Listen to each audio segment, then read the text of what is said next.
Good afternoon to one and all present here. My name is Prerna Singh. I am from BCA PPU first year batch 1, and I am going to explain you about the block diagram of computer, which is taught to us by our respected teacher Raju Padgay.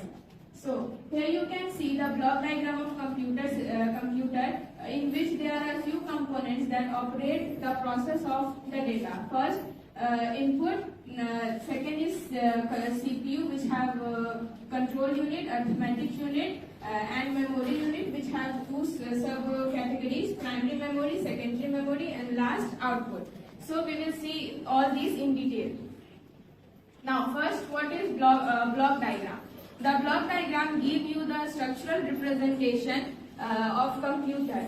In this, it gives you a review how the data is processed through different stages. Now, there are some major components of block diagram: input unit, output unit, central processing unit. And central processing unit have sub parts: control unit, arithmetic and logic unit, memory unit, and memory unit have two categories: primary memory and secondary memory. First, input unit. The input, mainly input unit is when the user gives data and instructions, and the data and instructions are processed. The data is converted into information by the given instructions. After converting the data into given by the given instructions, it handed out to the output device. After that, central processing unit. Central processing unit, as we all know, it is the brain of the computer. It works as same as human brain does. As human brain control all human activities, CPU to control all the tasks and operations of computer. CPU is also responsible for performing logical and arithmetical and logical operations. So, here are three major components of CPU, which is arithmetic logical unit. Arithmetic logical unit is made up of two terms: arithmetic and logical. The arithmetic part is responsible for calculating addition, subtraction, multiplication, division. It performs all sorts of calculation that is required to a data. The logical part is responsible for performing logical operations like and, or, equal to, less than, and so on. Central unit. The central unit, as the name suggested,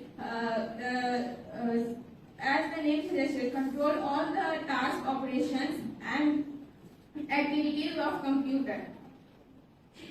As all CPU functions, including ALU operations and data flow in the CPU, are under the direction of CPU. Memory unit. The memory unit is responsible for storing data. The major functions of memory unit is the data is received from the input unit and stored in the memory unit. After stored, it gives the data and information is given to the CPU for further processing. The variable stores any data or instructions created by the CPU during the intermediate process. After saving the data, it further finally gets processed. Data is a form of result it gives to the output device. The memory unit has two categories: primary memory and secondary memory. The primary memory is also known as temporary storage, because if you are working on your computer and the power is cut off or your system is switched off, the stored data in primary memory will be vanished.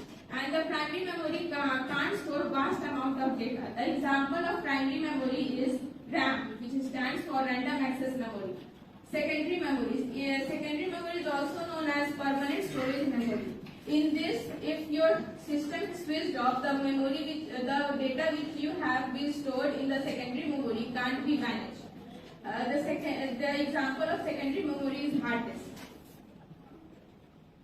Last but not the least, output unit. The data which has been processed in the early stages is now stored in the output unit, and output unit provides the user result in various forms.